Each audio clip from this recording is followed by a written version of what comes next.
जय हिंद मेरे प्यारे साथियों, मैं रितु आप सभी का स्वागत करती हूं आपके अपने YouTube channel Yaduvanshi success point पे, जिसमें प्रतिदिन शाम को 6 बजे होती है आपकी जन साइंस की क्लास, जिसके अंदर हम टारगेट करते हैं छठी से लेकर 10वीं तक। जी हाँ दोस्तों, छठी से लेकर 10वीं तक की जो हमारी साइंस है उसको इसके अंदर टारगेट किया जाता है, क्योंकि हमारे सभी जो एग्जाम्स हैं उनके अंदर छठी से लेकर 10वीं क्लास की साइंस को ही टारगेट किया जाता है। यहाँ पर फिजिक्स, केमिस्ट्री, बायो हर एक जो पहलू है साइंस का टच किया जाएगा। तो सभी बच्चे ध्यान से एक एक चीज को समझते चलेंगे, एक एक क्वेश्चन का आंसर कमेंट बॉक्स में देने की कोशिश करेंगे।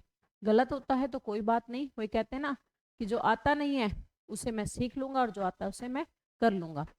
तो सभी बच्चे सभी यहाँ पे ध्यान से एक एक क्वेश्चन को समझेंगे। इसके साथ ही बेटा क्लासेस का टाइमिंग आपकी स्क्रीन पर मौजूद है, तो जिन बच्चों तक टाइमिंग नोट नहीं किया है आप इसे स्क्रीनशॉट करके रख लीजिए, ताकि जैसे ही क्लास स्टार्ट हो आपके पास नोटिफिकेशन पहुंच जाए। इसके साथ ही जो बच्चा सही पैटर्न पर सही एग्जाम की तैयारी करना चाहता है, YSP लाइव क्लास एप्लीकेशन के ऊपर सभी आपके कोर्सेज अवेलेबल हैं। तो आज ही डाउनलोड करें YSP लाइव क्लास एप्लीकेशन, ताकि आप अपनी तैयारी है उसको 100% बेहतरीन तरीके से कर सकें। तो चलिए बेटा स्टार्ट करते हैं आज की क्लास का पहला क्वेश्चन। आपके स्क्रीन पर क्या दिया गया है? आपसे पूछा निम्नलिखित में से किस तत्व की कमी से घेंगा रोग होता है, आपको बेटा इसके बारे में बताना है। तो हम लोगों ने सुबह की क्लास में, शाम की क्लास में भी, 6:30 और 7:30 की क्लास में भी पढ़ा है कि यहाँ पर आयोडीन नमक है, जिसके जो किसके लिए जरूरी है, हमारी थायराइड ग्रंथि के लिए जरूरी है। और जिसकी वजह से यहाँ पर बेटा यदि थायराइड ग्रंथि में आयोडीन की कमी होती है तो उससे यहाँ पर गलगेटू की बीमारी हो जाती है, घेंगे की बीमारी हो जाती है, याद रखिए, ठीक है ना। इसके साथ ही नाइट्रोजन जो 78% यहाँ पर वायुमंडल में मौजूद है, वो किसके लिए जरूरी है, हमारी भूमि की उर्वरता के लिए जरूरी है। इस बात को भी सभी बच्चे याद रखेंगे। ऑप्शन नंबर डी आपका राइट आंसर हो जाएगा। अगला क्वेश्चन आपसे यहाँ पे पूछा गया, पावर ट्रांसफर की कार्य प्रणाली का सिद्धांत किस नियम पर आधारित है? तो पावर ट्रांसफर की कार्य प्रणाली है फैराडे के नियम पर आधारित है। इस बात को सभी बच्चे याद रखेंगे। इसके साथ ही आइंस्टाइन का यहाँ पर बेटा सापेक्षता का नियम है, जिसके लिए उन्हें क्या है, सापेक्षता का जो नियम है ये किसके द्वारा दिया गया है, यहाँ पर अल्बर्ट आइंस्टाइन के द्वारा दिया गया है। इस बात को भी सभी बच्चे याद रखेंगे। और इसके साथ ही E=mc² का फॉर्मूला भी किसने दिया है, अल्बर्ट आइंस्टाइन ने। गुरुत्वाकर्षण का नियम यहाँ पर आइजैक न्यूटन के द्वारा दिया गया है। इस बात को भी सभी बच्चे याद रखिएगा। अगला क्वेश्चन बेटा यहाँ पे प्रतिष्ठा से संबंधित यदि पूछा जाए तो वो हुक का नियम है। अगला क्वेश्चन आपको दिया गया है कि राडार सिस्टम में उपयोग की जाने वाली तरंगे किस प्रकार की तरंगों का उदाहरण है? तो राडार सिस्टम के अंदर जो तरंगे इस्तेमाल की जाती हैं वो रहती हैं आपकी बेटा सूक्ष्म तरंगे, ठीक है ना। कौन सी तरंगे होती हैं? सूक्ष्म तरंगे होती हैं। इस बात को सभी बच्चे याद रखेंगे। ऑप्शन नंबर ए आपका राइट आंसर हो जाएगा। अगला क्वेश्चन यहाँ पर बेटा आपसे पूछा गया है, एक उड़ते हुए चक्के की प्रति सेकंड घूर्णन किससे मापी जाती है? आपको इसके बारे में बताना है। तो एक उड़ते हुए चक्के की प्रति सेकंड जो घूर्णन है नापी जाती है स्ट्रोबोस्कोप से। ऑप्शन नंबर डी आपका राइट आंसर हो जाएगा। हाइग्रोमीटर सुबह की क्लास में पढ़ा था। आर्द्रता नमी को किसमें नापा जाता है? हाइग्रोमीटर के अंदर नापा जाता है। बैरोमीटर का उपयोग यहाँ पे वायुमंडलीय दाब को नापने के लिए किया जाता है। इस बात को भी सभी बच्चे याद रखेंगे। एनीमोमीटर यहाँ पर हवा की जो गति है इसको नापने के लिए किया जाता है, ठीक है। अगला क्वेश्चन आपसे बेटा पूछा गया है, इनमें से कौन प्लाज्मोडियम परजीवी का वाहक है? आपको इसके बारे में बताना है।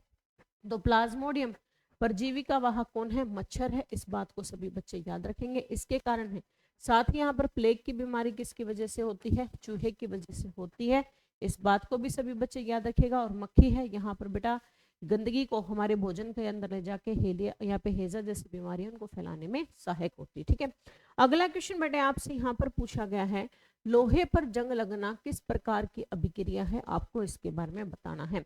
भौतिक अभिक्रिया का मतलब है कि यहाँ पर एक वस्तु का एक रूप से दूसरे रूप के अंदर लेके जाना और वापस से उसी रूप के अंदर लाना भौतिक अभिक्रिया। रासायनिक अभिक्रिया, मान लीजिए आपने दूध को दही में बदल दिया, दही को वापस हम दूध में नहीं बदल सकते हैं, वो आपकी रासायनिक अभिक्रिया है। ठीक लोहे को जंग लगना भी आपका क्या है? रासायनिक अभिक्रिया का एक उदाहरण है। ऑप्शन नंबर बी आपका राइट आंसर हो जाएगा, ठीक है ना।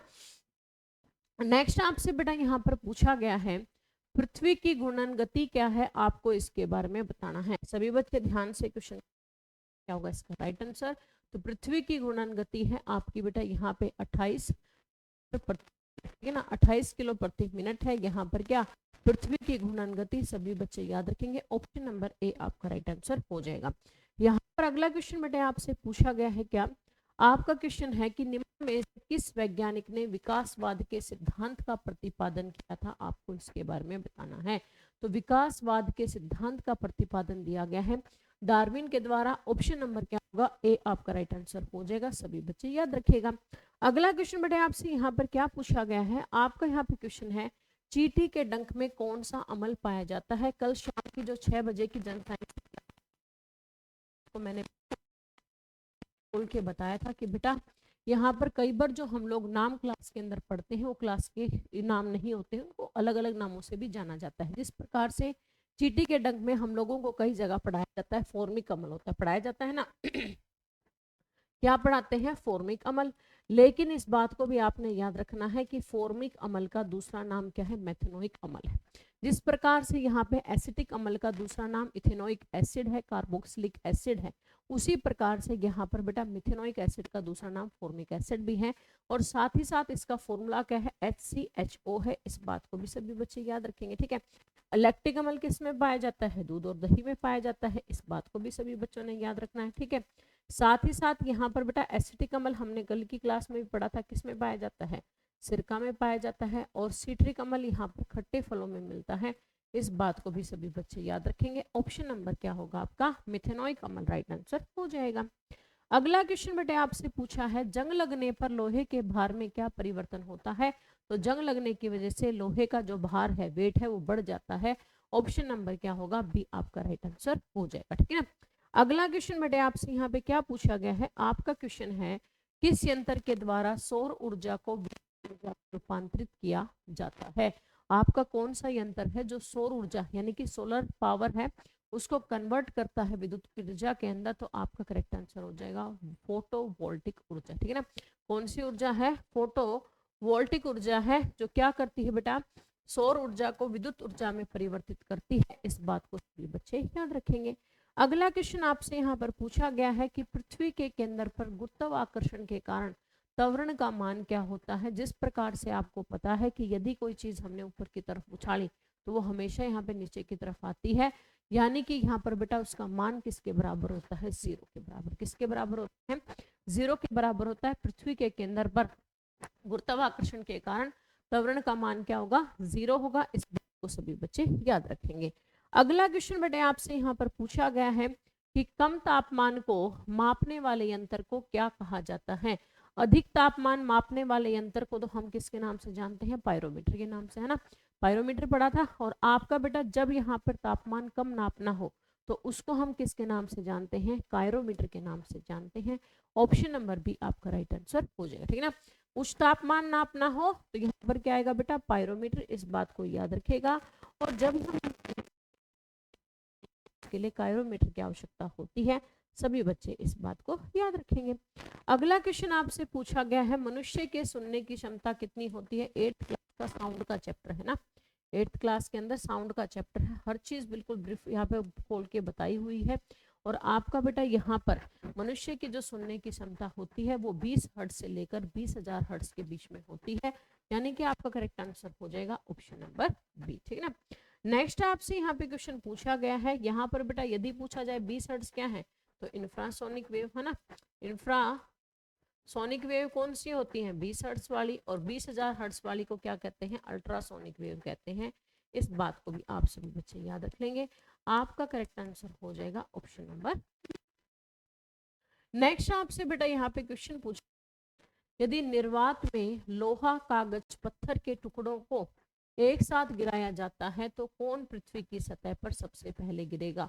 इस बात को आपने याद रखना है। निर्वात सिर्फ बेटा क्या होता है, निर्वात के अंदर ध्वनि हमें सुनाई नहीं देती, ठीक है ना। क्या नहीं होती है, सिर्फ हमें ध्वनि सुनाई नहीं देती है। यहाँ पर मान लीजिए कोई वस्तु को हम पृथ्वी पर गिरा रहे हैं तो उसके अंदर निर्वात का कोई लेना देना नहीं है। यानी कि आपने चाहे यहाँ पे पत्थर गिराया, आपने कागज गिराया, लोहा गिराया, वो सभी के सभी यदि आप ऊपर साथ गिराएंगे तो नीचे भी एक के साथ आके गिरेंगे। ऑप्शन नंबर क्या होगा, डी आपका राइट आंसर हो जाएगा, ठीक है। ऑप्शन नंबर डी आपका राइट आंसर हो जाएगा। निर्वात हवा को प्रतिरोध, बात को याद रखिएगा। निम्नलिखित में से कौन कांच का सबसे महत्वपूर्ण घटक है, आपको बेटा इसके बारे में बताना है। तो कांच बनाने के लिए सबसे महत्वपूर्ण घटक माना जाता है सिलिका को, और जिसका फॉर्मूला होता है SiO2। और साथ ही साथ यहाँ पर बेटा कांच बनाने के लिए क्या किया जाता है, रेत को 1700 डिग्री सेल्सियस पर गर्म किया जाता है। इस बात को भी आप लोगों ने याद रखना है, ठीक है। अगला क्वेश्चन बेटा आपसे पूछा गया है, आप यहाँ पे क्वेश्चन है, पदार्थ का परमाणु सिद्धांत किस वैज्ञानिक ने दिया था, आपको इसके बारे में बताना है। पदार्थ का परमाणु सिद्धांत दिया गया है जॉन डाल्टन के द्वारा। ऑप्शन नंबर सी आपका राइट आंसर हो जाएगा। आपका करेक्ट आंसर है ऑप्शन नंबर सी। न्यूटन यहाँ पर बेटा किसकी इकाई है, दाब की इकाई है ना। न्यूटन किसकी इकाई है, दाब की इकाई है। यहाँ पे बल की, फोर्स की इकाई क्या है आपका बेटा न्यूटन है, और दबाव की इकाई क्या है, पास्कल है। इस बात को भी सभी बच्चे याद रखेंगे। आपका करेक्ट आंसर हो जाएगा ऑप्शन नंबर सी। नेक्स्ट आपसे यहाँ पे पूछा गया है कि वॉशिंग मशीन किस सिद्धांत पर कार्य करता है। आप लोगों को मैंने यहाँ पर साइंस की क्लास में एग्जाम्पल दिया था, एक सेंट्रीफ्यूगल फोर्स होता है, ठीक है ना, जिसके आधार पर ही यहाँ पर ग्रह किसके चारों तरफ घूमने लगते हैं, यहाँ पर चारों तरफ घूम रहे हैं। इसके साथ ही यहाँ पर बेटा जिससे हम घी निकालते हैं, घी के अंदर से मक्खन निकालते हैं, वो भी किसके ऊपर काम करती है, सेंट्रीपिटल फोर्स के ऊपर काम करती है। इसके साथ ही हमारी जो वॉशिंग मशीन है वो भी किसके ऊपर काम करती है, सेंट्रीपिटल फोर्स पे काम करती है। तो आपका करेक्ट आंसर हो जाएगा अपकेंद्रीय बल है, जिसके आधार पर वॉशिंग मशीन काम करती है। इस बात को सभी बच्चे याद रखेंगे। अगला क्वेश्चन पूछा है, आघूर्णन बल की SI इकाई क्या है। तो आघूर्णन बल की SI इकाई होती है न्यूटन मीटर, सभी बच्चे याद रखेगा। अगला क्वेश्चन बेटे आपसे पूछा गया है, अल्जाइमर रोग मानव शरीर के किस अंग को मुख्य रूप से प्रभावित करता है। अल्जाइमर रोग क्या होता है, एक तरह से बेटा ब्रेन ट्यूमर होती है, ठीक है ना, यानी कि इसके अंदर ब्लड का क्लॉट है हमारे मस्तिष्क के अंदर बन जाता है, और जिसकी वजह से हमारी यहाँ पे चीज़ों को याद करने की जो क्षमता है धीरे धीरे कम हो जाती है, ठीक है ना।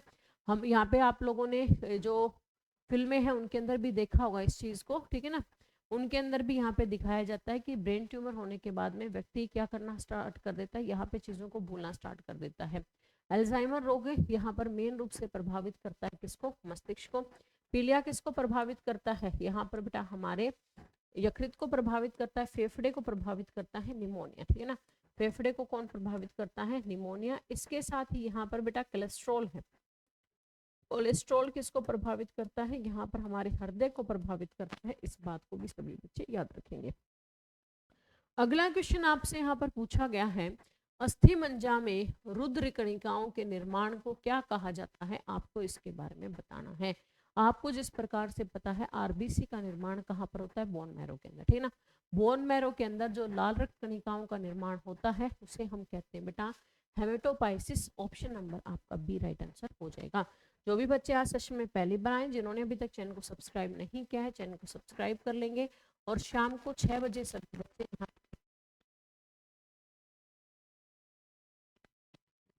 पहुंच जाना, ठीक है ना। फ्लोरोसेंटा, यहाँ पे फ्लोरोसेंट लैंप में चौक के उपयोग का मुख्य उद्देश्य क्या है, तो विद्युत धारा के प्रभाव को बढ़ाना है।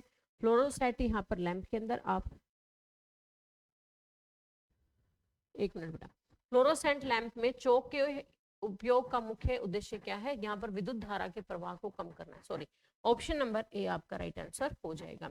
नेक्स्ट आपसे बेटा क्वेश्चन पूछा गया है कि यदि किसी तत्व का परमाणु क्रमांक बराबर है लेकिन भिन्न है तो उसे तत्व को क्या कहा जाता है। यदि आपका यहाँ पर क्या होगा, एटॉमिक मास तो आपका बेटा इक्वल होगा, ठीक है ना, एटॉमिक मास इक्वल होगा, ध्यान से सुन लीजिएगा, एटॉमिक मास इक्वल होगा, एटॉमिक नंबर अलग होगा, ठीक है ना। एटॉमिक नंबर क्या होंगे आपके, डिफरेंट होंगे, तो उसको तो हम कहते हैं क्या यहाँ पर बेटा, संभारिक, ठीक है ना, उसको हम क्या कहते हैं, संभारिक कहते हैं। लेकिन आपका एटॉमिक नंबर सेम होगा तो उसको हम समस्थानिक के नाम से जानते हैं। ऑप्शन नंबर बी आपका राइट आंसर हो जाएगा। निम्न में से किन किरणों का उत्सर्जन रेडियो एक्टिवता के दौरान नहीं होता है। तो रेडियो एक्टिवता के दौरान यहाँ पर कैथोड किरणें नहीं बनती है, बल्कि आपकी अल्फा, गामा और बीटा तीनों बनती हैं, लेकिन कैथोड किरणें नहीं बनती हैं। इस बात को सभी बच्चे याद रखेंगे। अगला क्वेश्चन कहा, पीयूष ग्रंथि मानव शरीर के किस अंग में स्थित है। तो ये जो पीछे होता है ना, जिसको हमारा छोटा दिमाग बोलते हैं, ये कहते हैं कि छोटे दिमाग पे मत मारना, मतलब उसके अंदर क्या होती है, पीयूष ग्रंथि मौजूद होती है। ऑप्शन नंबर ए आपका राइट आंसर हो जाएगा। हमारे वायुमंडल में कार्बन डाइऑक्साइड की मात्रा लगभग कितनी है? तो कार्बन डाइऑक्साइड की मात्रा है 0.03%। ऑप्शन नंबर बी आपका करेक्ट आंसर हो जाएगा। नेक्स्ट आपसे पूछा निम्नलिखित में से कौन सी गैस चूने के पानी को दूधिया कर सकती है? तो यहाँ पर बेटा दूधिया करती है कार्बन डाइऑक्साइड, ठीक है ना। कार्बन डाइऑक्साइड है जो चूने के पानी में निकलती है, वो इसको दूधिया कर देती है। ऑप्शन नंबर सी आपका राइट आंसर हो जाएगा।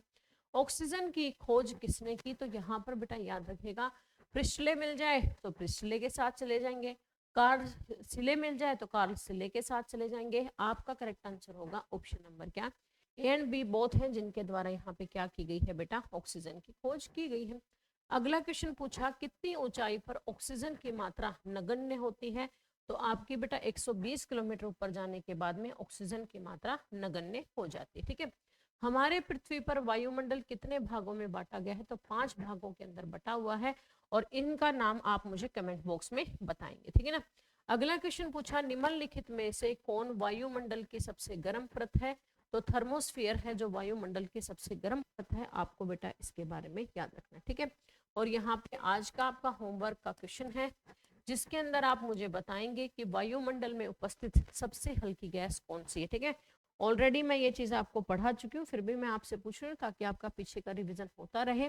तो कैसी लगी आज की आपकी क्लास? सभी बच्चे फटाफट से कमेंट करेंगे। और जो बच्चे आज सेशन में फर्स्ट टाइम आए, फर्स्ट ऑफ ऑल आप चैनल को सब्सक्राइब कर लें, बेल आइकन को प्रेस कर लें, ताकि जैसे ही क्लासेस स्टार्ट हो आपके पास तुरंत नोटिफिकेशन पहुंच जाए, ठीक है ना। इसके साथ ही यहाँ पर बेटा आप जो भी बच्चा अपनी तैयारी को बेहतर करना चाहता है, सही दिशा में तैयारी करना चाहता है, तो आज ही डाउनलोड करें YSP लाइव क्लास एप्लीकेशन, ताकि आपकी तैयारी को एक सही किक मिल सके और सिलेक्शन आपके 100% हाथ में हो।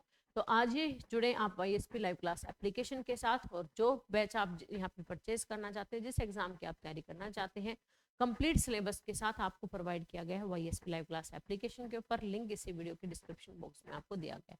चलिए भाई, थैंक यू ऑफ यू। जय हिंद, जय भारत, वंदे मातरम। क्लास अच्छी लगी हो तो एक लाइक जरूर कीजिएगा, ताकि हमें भी आपसे एक मोटिवेशन मिलता रहे।